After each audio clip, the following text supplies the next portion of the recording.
Saya ingin ke Pak Sumardio dulu.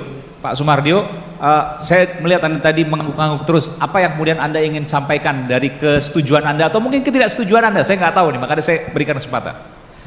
Soal APBNP tadi yang belum diperdakan tapi uangnya sudah keluar, soal kebutuhan mendesak Formula E, kalau tadi dicontohkan misalnya untuk pegawai, gaji pegawai dan lain sebagainya, belanja pegawai lah. Apakah kemudian itu bisa dianalogikan Formula E juga sepenting itu dan lain sebagainya? Silakan. Terima kasih Pak Iman. Terima kasih hadirin.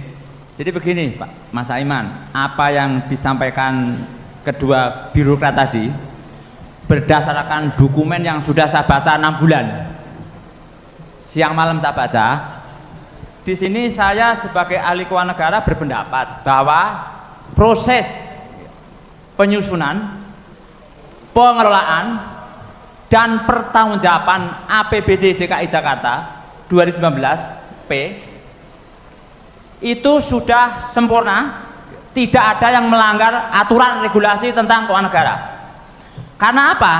Di situ BPK RI sebagai state auditor itu telah memberikan 2 LHP. Yang satu LHP tentang pemeriksaan pengendalian intern. Kedua tentang LHP tentang laporan keuangan pemerintah daerah. Di situ BPK tidak mendisclose, tidak mengungkapkan ya. BPK DKI nih Pak ya? BPK itu satu. Oh ini BPK pusat? BPK itu satu, yang lainnya itu adalah kepanjangan. Tapi kan ini laporan dari BPK DKI. Bapak BPK mengatakan, itu hanya satu konstitusi. Iya betul, Ya. tapi kan begini, saya mau tanya Pak, itu kan yang disampaikan oleh BPK DKI. Tapi sekarang faktanya adalah BPK pusat, saya belum pusat ya, itu kemudian hendak mengaudit lagi Formula E. Apa yang Bapak bisa sampaikan dulu, saya terangkan. Dari hasil pemeriksaan BPK itu sudah menyatakan bahwa di situ menurut Undang-Undang Nomor 15 2004 Pasal 4 angka 4 itu di situ BPK tidak menyatakan perlu dilakukan pemeriksaan dengan tujuan tertentu.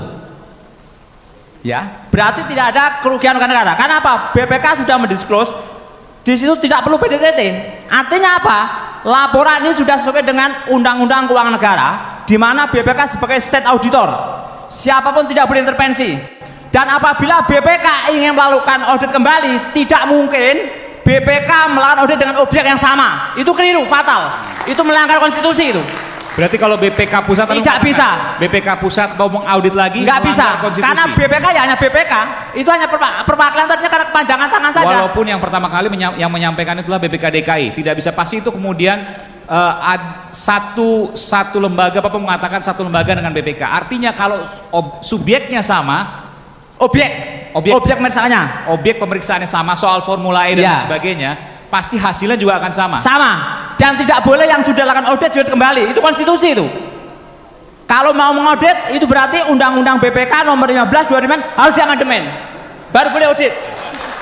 Ada klausul yang menyatakan bahwa untuk objek yang sama tidak boleh diaudit 2 kali. Di dalam ilmu tentang auditor, yang di situ dalam konstitusi kita itu bahwa tidak boleh seorang auditor mengaudit 2 kali dengan objek yang sama. Walaupun di situ ada permintaan.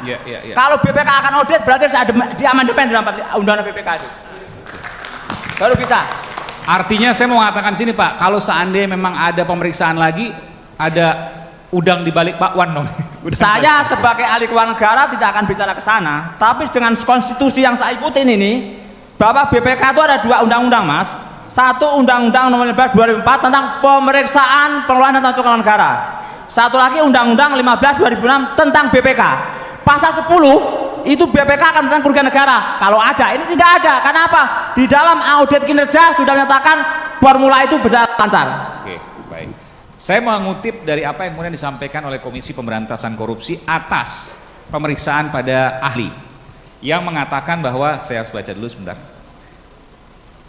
Ini kan atas laporan dari studi demokrasi rakyat, lalu KPK menindaklanjuti.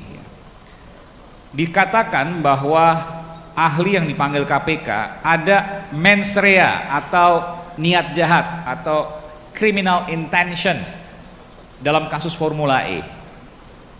Apa yang bisa disampaikan dari situ? Di mana niat jahatnya kalau seandainya sang ahli dari yang diperiksa oleh KPK atau dimintai keterangan oleh KPK menyatakan bahwa ada niat jahat, mens rea dari situ? Bapak melihat di mana? Saya ini bukan ahli hukum, Bukan ahli hukum. Jadi bukan tetapi begini Mas Saiman. Dari sisi keuangannya aja Pak. Jadi Bapak kan menurut paham ilmu keuangan negara, penyusunan, pengelolaan dan tanggung jawab keuangan negara itu wewenang BPK. Aparat penegak hukum tidak boleh melampaui kewenangannya masuk ke sana. Artinya penyidik tidak boleh menentukan sebelum ada statement dari BPK. Apalagi minta diaudit, tidak bisa itu.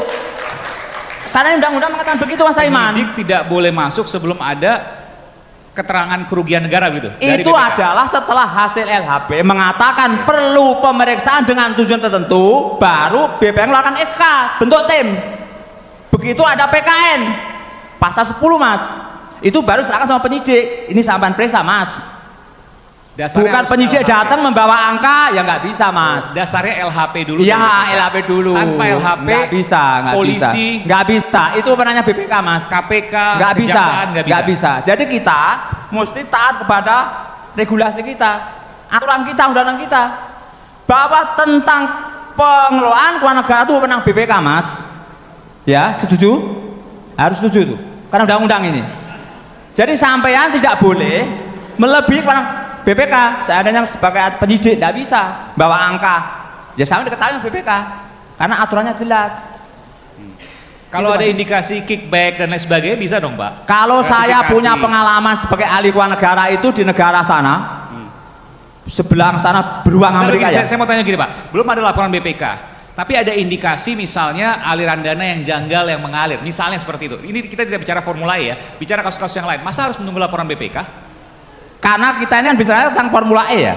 Ya. Formula E ya. Formula E itu yang menangani adalah FAO, itu dari Amerika. Pengalaman saya di Amerika, di sana itu tidak bisa yang namanya kickback, itu pasti ketahuan sama Federal Tax itu.